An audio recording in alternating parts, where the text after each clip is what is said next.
Hello everybody, this is Frankie Day again on YouTube. Okay, fellas, I went down in the bosun locker down below my finished basement. I dug up another winter project that's going to be finished this winter alongside the HMS Bounty. So what's on the plate now is the Arizona. After the Arizona's finished, I'm going to finish up my HMS Bounty. Then I'm going to finish up this next one here. This comes to me pretty much to a surprise. I forgot I had it down below because I had this had it covered up quite well, protected for the elements. This first time I laid eyeballs on this kit in about 15 years. I inherited this kit from my father, my late father. When he passed on, he gave me a handsome collection of Bluejacket Ship Crafters kits. Back there, they were Boucher and Lewis. Horst Boucher was a naval architect for the United States Navy. He more or less presented museum builder models. His collections are world over. A lot of them in the Smithsonian Institution in Washington, D.C., which is now the National Aerospace Museum. And his collections are pretty much all over the world. And so he more or less turned his work into a profitable trade and producing a model company that can produce some of his work for people like us in general who collect and build models. And so he more or less directed his approach to avid model builders.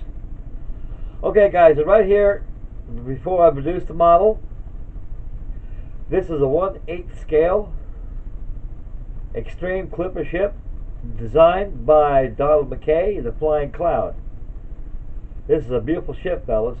Real beautiful ship. When it came to me to a surprise and went down below, I said, now what's covered up over here? And I saw it, so man, I forgot I even had this thing. So I got stuff down below, guys. I don't even know what I got. Oh. Anyway, went down below, got it up, dust free, it's fresh as the day I let my hands off on it.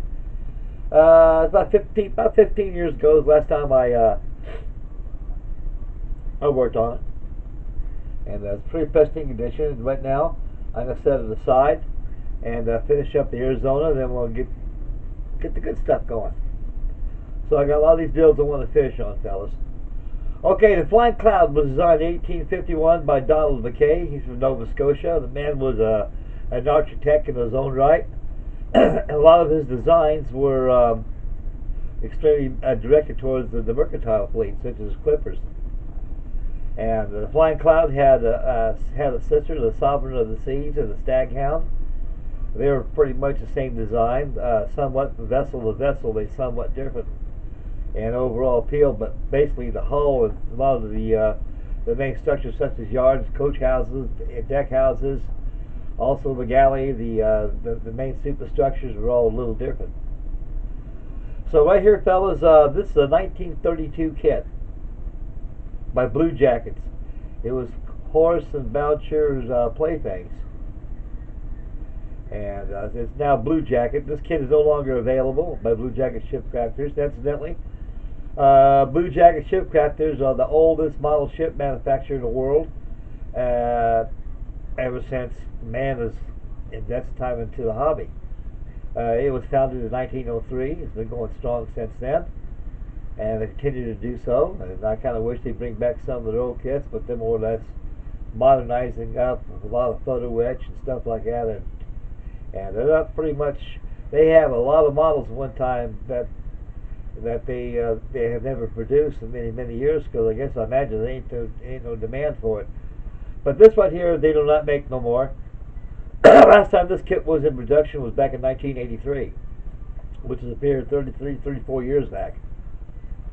And this kit was manufactured back in 1932. And my dad got it. He said he paid $25 for it back in 1932. So I imagine back in the days of the Great Depression, $25 was a handsome, great sum of money. And every time he went to a hobby shop, he went and bought more kits.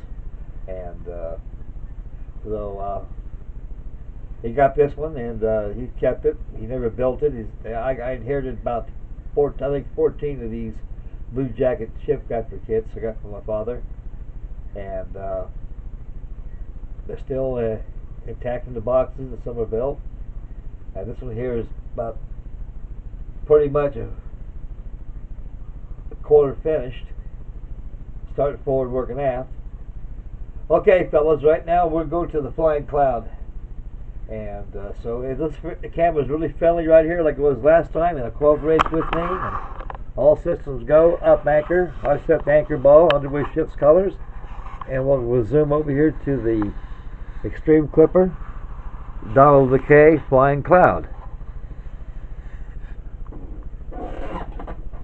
Okay, fellas, this is the Flying Cloud Extreme Clipper, built in 1851 by Donald McKay or Mackay.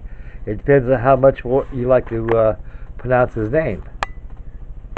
And Donald Mackay was a draftsman, a naval architect, and he always liked to develop clipper ships of that era. And right here, this is the Namus. The Namus is all been stepped up with backstays and shrouds. I proceed aft.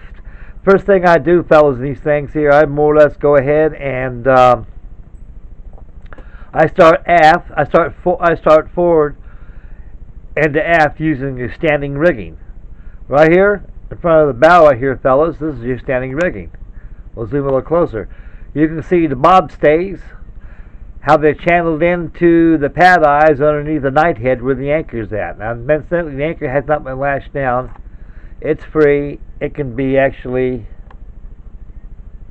removed and hung down. So tie temporary, lay it on top of the night head.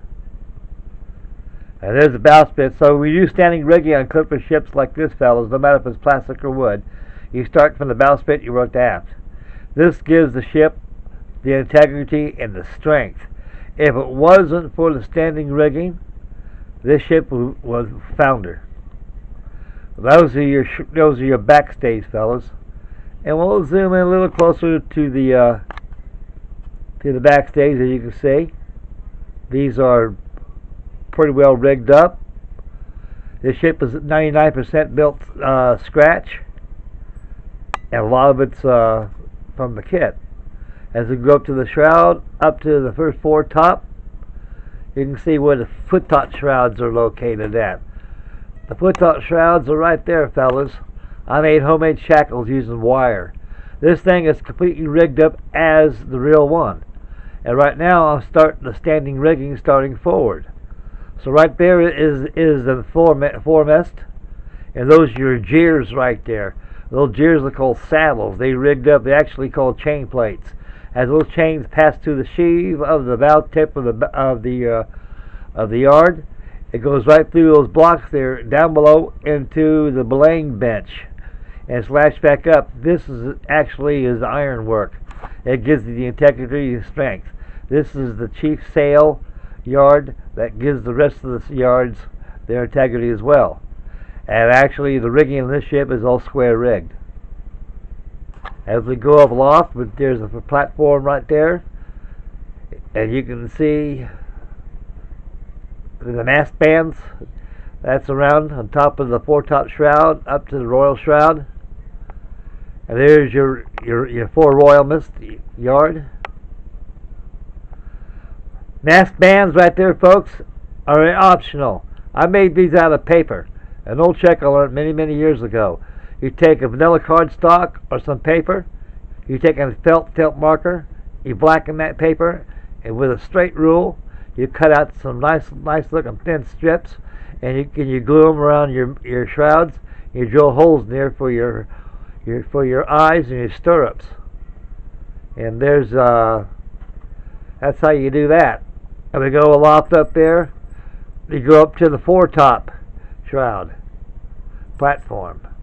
Again, the shrouds are rigged also as well. Then we go aloft up to the royal skysail, all the way up to the moonsail, and it goes up.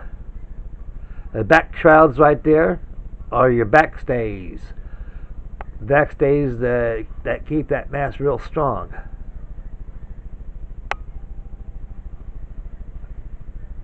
Now we're going down below, folks. We're going on the deck right now. Those boats, incidentally, fellas, right there, they will come off. They haven't even done yet. I just applied a coat of primer on there. It needs about 2 more coats of primer, and I'll go ahead and paint those out. But I'm thinking we'll go ahead and make some strips of vanilla cardstock and use a planking method on it. And right there is the first coach house. That's a Ford coach house right there. That's where the crew more or less stays in there. That's their quarters. The windows they slide this back and forth. There's a door companionway enters into the galley. Here's a Charlie Noble, which is a smokestack right over in this area here, folks. That's a stack right there. It's called the Charlie Noble.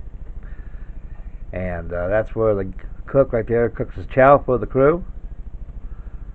The shrouds all have been stepped over. They've been seized. Each one of those shrouds right there, those rat lines around the shrouds, they're all been tied individually to each one of the backstays of the shrouds. Okay, folks, we're going forward. We're going on the deck now, starting from the number 1 belaying bench of the foresail of the foremast. You got your cargo hatch right there. It's probably a sail locker, more or less. That's what this is used for. And right there, the anchor chain goes all the way into the chain locker, into the windlass. The windlass is right underneath the forecastle. This thing here, this ship was nothing but solid wood, fellas. Solid wood. And it had to be cut by using templates. On the plans of this vessel, all ships of this era, of this nature, and the material that you're using were more or less solid hulls. What they do, they give you a somewhat kind of like a carved hull, but it's not really that carved. It's a block of wood, folks, in shape of a somewhat of a hull. And with this hull right there in mind, you got to have templates which you take off your plans, and these got to be marked off, ticked off with a pencil, and they have to be marked to be able to so you can be able to chisel out, sand the hull. A lot of work, folks. It took me about 2 months for me to get this hull. This hull is right on, folks, using templates all the way. And this kit here was more or less made for the person that's not even in the novice range. That's for the professional. The Flying Cloud was a very wonderful ship, folks. The little history of it was launched in 1851. It made the first record-breaking sail all the way from New York to San Francisco in 89 days. It beat the Comet in the aerial, and also it beat the Young America going that route also. And the Flying Cloud is a one-of-a-kind of a ship. She's a very beautiful vessel, and great for passage during the gold rush days. She made a lot of money, and is one of Donald McKay's masterpieces. Donald McKay, again, like I say, he was an architect, and he more or less he had optimistic abilities, and in the mercantile marine, he designed a lot of handsome clippers. And the most beautiful swept bow, that's a Nova Scotia type swept bow right there, folks. He got that from fishing trawler, from fishing smacks that he designed and incorporated as the clipper. The Flying Cloud is a very beautiful ship for era back in the late 19th century, and she was stricken. She ran aground up the Molasses Straits, and she foundered, and she was destroyed. Right there's the poop deck, folks. We'll get a little closer right there. This is the mast. You can see the Spencer mast. The Spencer mast goes all the way up to the first top platform right there. And down below, you got your jib boom, and you have your spanker. The spanker and jib boom has been rigged by using a 3-fold snatch block. And we'll get a little closer over here, fellas. This is a camera will allow. And we'll zoom in a little bit. And you can see the fine rigging on those blocks right there.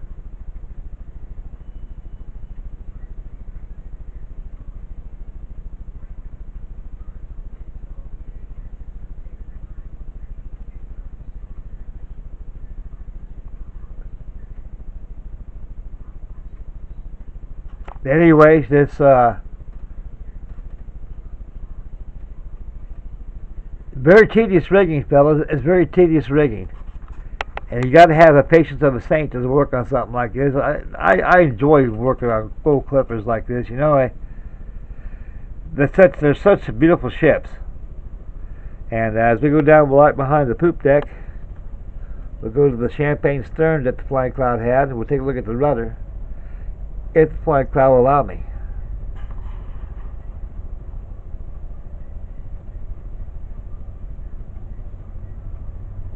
Yeah, there is right there, folks. The gudgeons are all in place.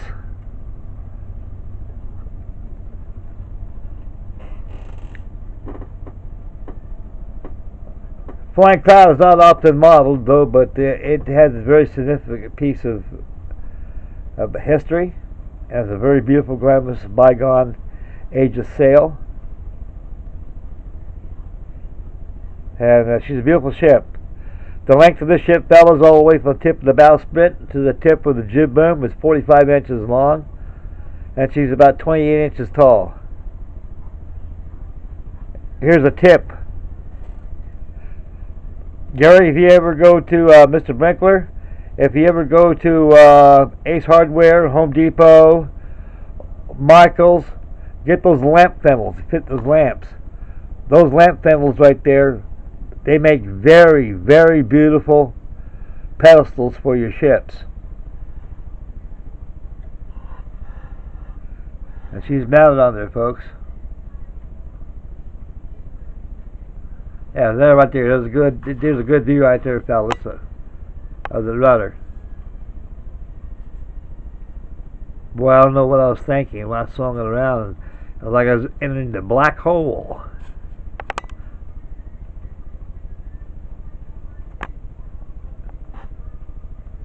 Okay, fellas, we're going to swing this camera right back to me, and I'll finish up the video. I got a surprise for you. I give you a little example of how these kits are, and kit form I have here, and I'll show you. That's the mighty Flying Cloud, fellas. A very beautiful ship she is. And we'll take the camera, and we'll swing back over here, and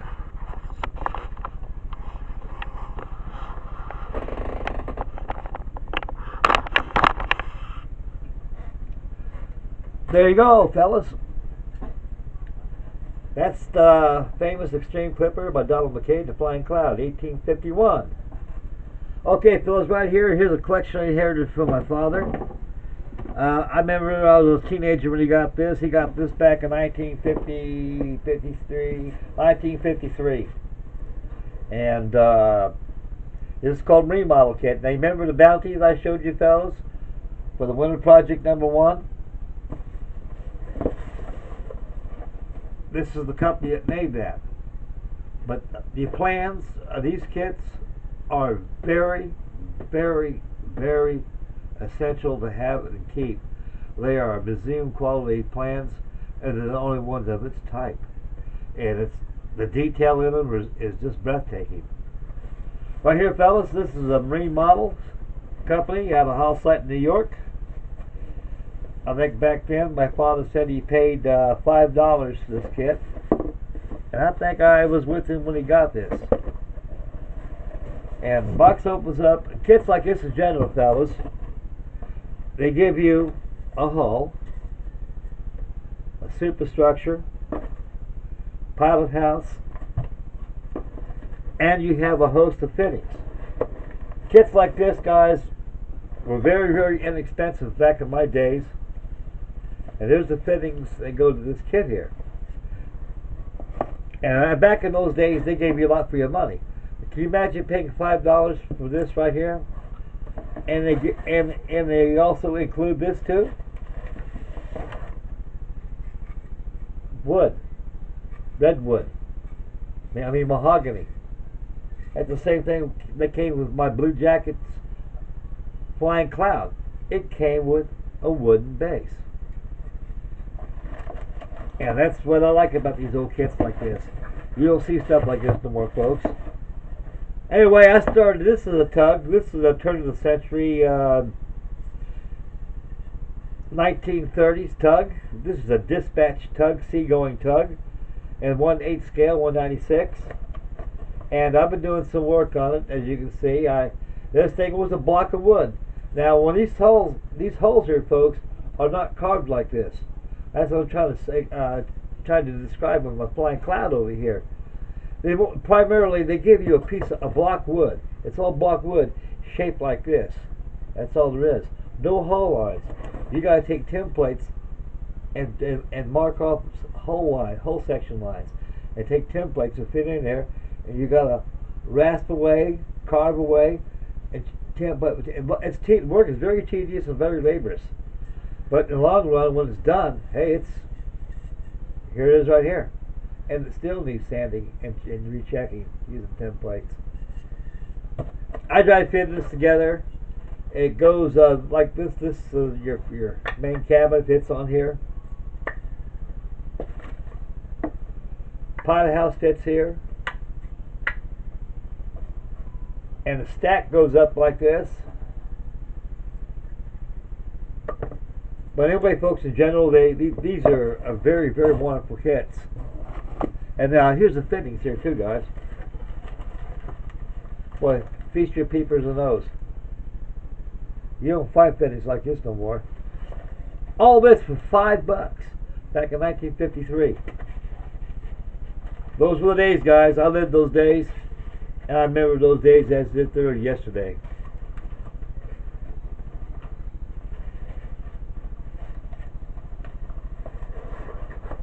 So anyway, folks,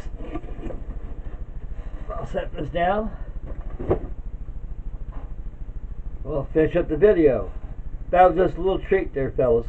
Anyway, guys, cut this thing pretty long, so I want to be able to shut this thing down a little bit. I don't want to overdo it here. I'll have a video up tomorrow on my Yonkers 52. I'll get 2 days off, so ain't no excuse I can't finish this bird. So I'll get her done, and I'll make a video of that. Then I'll go ahead and get the Arizona and get her all done. Hop on the Bounty, hop on this.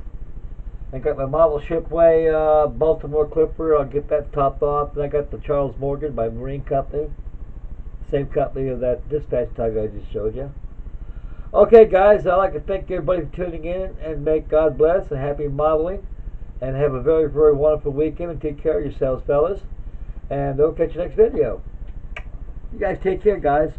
Bye, fellas.